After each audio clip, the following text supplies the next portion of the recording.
Hello friend, আজকে আমি লাউ দিয়ে চিংড়ি মাছ করব। আর এই যে আমার লাউ কাটা হয়ে গেল। সকালবেলা চিংড়ি ভেজে রেখেছিলাম, তো আবার চিংড়ি দিয়ে বানাবো। আর এই আমি পেঁয়াজ কেটেছি, এই কাঁচা লঙ্কা কেটেছি।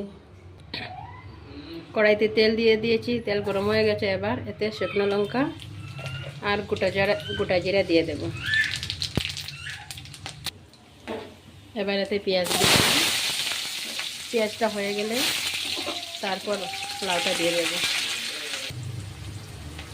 এবার এতে কাঁচা লঙ্কাটা দিয়ে দেব। কাঁচা লঙ্কাটা হালকা হয়ে গেলে এবার লাউটা দিয়ে দেব।